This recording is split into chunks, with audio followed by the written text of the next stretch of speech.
Welcome back to the sound intensity examples. Now we come to the example 3. It says a speaker in the shape of a rod extends from -30 to 30 meters and has uniform sound intensity. Its total power output is 100 watts. What is the sound intensity at 0.4 meters and 3.4 meters and 7.0 meters? Okay, this topic will resemble the topic that I covered in chapter 23 for physics 3, that's for electric fields, and also for chapter 25 for physics 3, and that's for electric potential.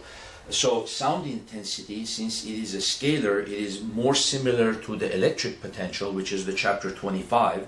So you can also watch some of those videos, and they are kind of interchangeable. Okay, so we're assuming here that you have a rod-like speaker, like this, -30 and 30 meters, and then we want to find the sound intensity right here. Okay, and that's going to be 0.4 meters, 0.4, and then you can do one also find the sound intensity at the end here at 3.4 meters, and also at 7.0 meters, which means 4 meters this way. So 4 meters to the right, 4 meters up, and then 4 meters from the middle. Okay. This kind of example can also be related to any other kind of sound source that is kind of in an elongated fashion like this from one end to the other. You can say that it's like an orchestra playing some instruments. In the middle you could have the violin players, and at the end you could have other kinds of instruments. And then you can say, well, if someone is sitting 4 meters away, or 4 meters to the side, 4 meters away, or 4 meters to the side here, what kind of sound intensity will they hear? It could be a rock concert, it could be any other kind of stage, it could be a bunch of people that are talking, that are in the shape of a elongated rod, a bunch of people just conversing, and then you could be at a certain distance from them, and you can say, what's the sound intensity that you will hear? So any other kind of example that kind of is similar to this could be applicable to that. So what do we do here? We do the same kind of techniques that we applied in the electric potential chapter. We take a certain piece of the rod and length is dx, okay, and we say, what's the sound intensity that's created from that source at a certain at the point here. So let's do the 0.4 point here. What's that sound intensity? And the di is equal to dp divided by 4 pi r squared. dp is the power that one source is emitting, the source of length dx, right? Then we can define lambda. Definition, lambda is going to be equal to the power that source emits, dp, divided by its length dx. So this is similar to how we did for charge. We said lambda is equal to dq over dx. So now we're saying it's dp over dx, where p is the power. Then therefore it's going to be dp is going to equal lambda dx. And then we say here di is equal to lambda dx over 4 pi r squared. Now what's r squared? If we're doing this point here, r is this. So I could put the x-axis right here, and then the distance from here to here is x, right? And then this one is going to be 4, so you're going to make a triangle like this, where this is x, this is 4, and then this is r, right? So r squared is going to equal 4 squared plus x squared, right? So 16 plus x squared. So I could put here r squared is equal to 16 plus x squared. Okay, now this is in a form that is integrable. So then I can integrate this, and then I have intensity at the center here, 4 meters away, and that's the lambda. So first we're going to do cases where the lambda is uniform. So that means all points of this speaker are emitting same power per unit length, or it could be an orchestra or anything else like that. Then we do uniform, then we could do non-uniform. Okay, so the lambda over the 4 pi comes out. And then my limits of the integral, 16 plus x squared. The limits of the integral, -3 to 3. Well, since this is an even function, this side of the rod will emit the same power as the other side. Then I can just integrate from 0 to 3 and then double it. So you have this 2 cancels this 4, 2 lambda over 2 pi Then I'm going to integrate that itself. Then what's lambda? Well, then you're going to put the lambda and then substitute what that is. Well, then if we can take this equation, dp is equal to lambda dx, and then this is equal to p, and if lambda is uniform, it comes out of this integral, right?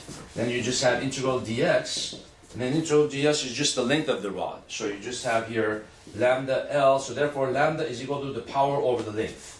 So in cases where something is uniform throughout its length, then the linear sound intensity in this case will just be the P over the L. And then you put that in.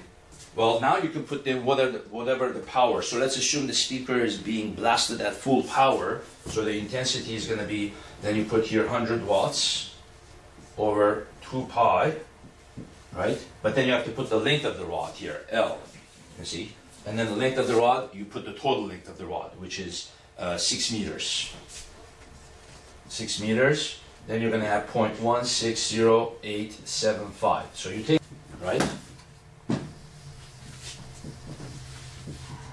Then you can say the decibel scale intensity, 10 log of I over 1 times 10 to the minus 12. Okay, so then you're going to say 10 log of 0.4267349 times, remember this is same thing as multiplying by 10 to the 12th, right? So multiply this number by 10 to the power 12, and then take the log of it,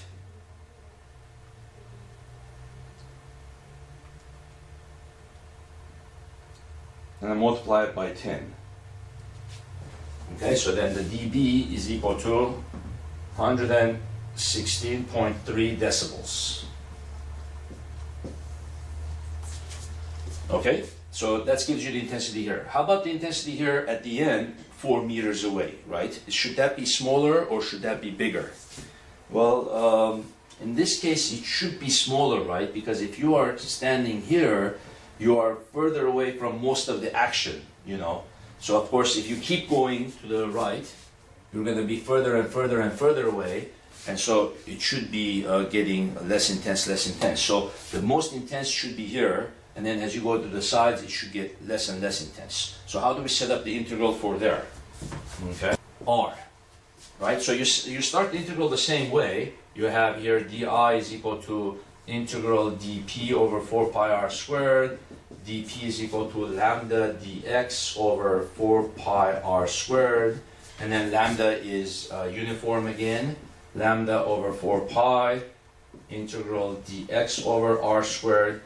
Now we could put in what the r squared is. Well, this distance from here to here is x, right? From the origin to a certain piece of the rod, right? This missing piece is therefore going to be what? Since the distance from here to here is 3, then the missing piece is 3 minus x, right? So then you're going to have the triangle looking like this. You have here 4, 3 minus x, and then r.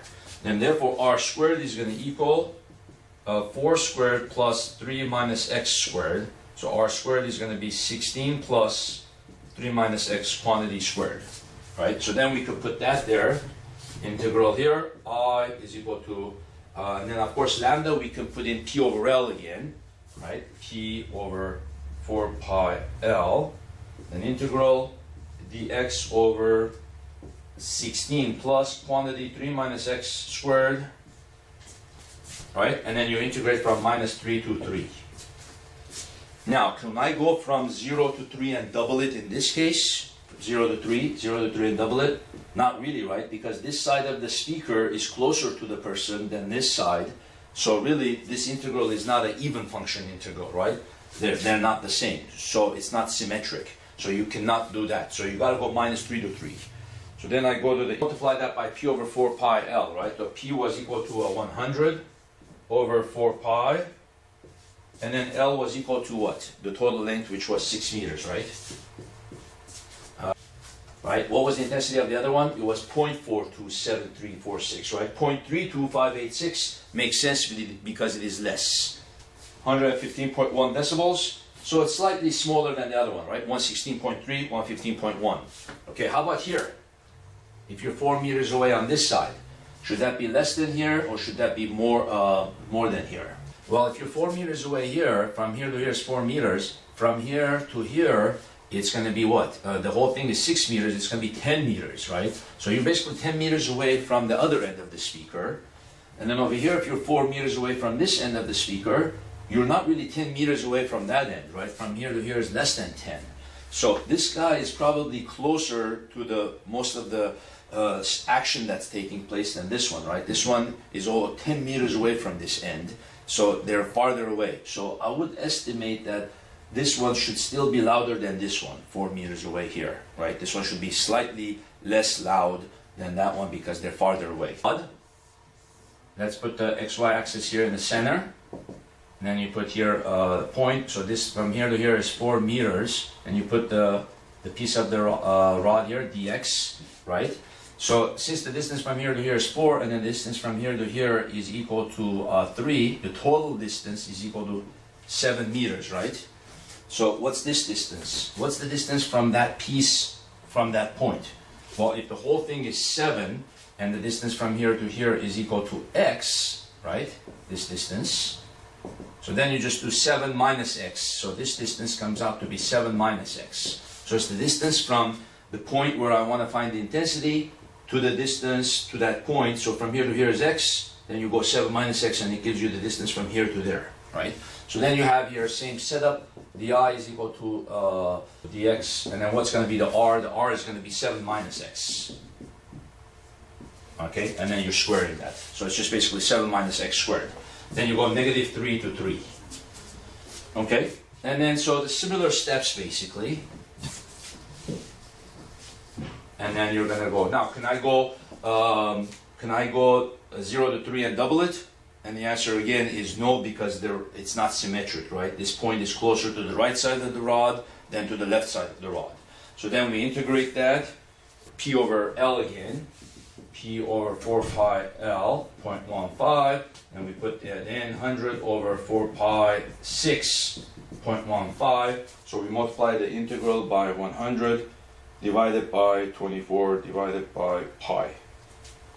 Okay, and then that one comes out to be 0.1989436. Right? And then of course it's less than this. You can see this is 0.32586, right? So not bad, it made sense. The first one was 116 decibels, the next one was 115 decibels, and then the other one is almost 113 decibels, okay? So they went down. We can kind of do any point in space. We can do a certain random point, then we can find out the decibels over there also. Let's say the coordinates of this point was 10, 8, right? What would be the general way to set that up for the integral? So then we would say I is equal to lambda over 4 pi integral dx over, and then the distance would be 10, the horizontal distance here would be 10 minus x, right? 10 minus x quantity squared plus 8 squared, that would be the r squared. So that's the general idea, that because the distance from here to here, from the center to any piece, this distance is x, so if the coordinates of that point was 10 minus x would be this distance, and then this distance would be 8, and then the r squared will be equal to this squared plus this squared, 10 minus x squared plus 8 squared, right? And then you would go from negative 3 to 3. So this would be the general intensity at any point in space, and you can choose whichever point the problem asks for, okay? So the next one that I'm going to do is if the linear sound intensity is non-uniform, okay? Thank you very much.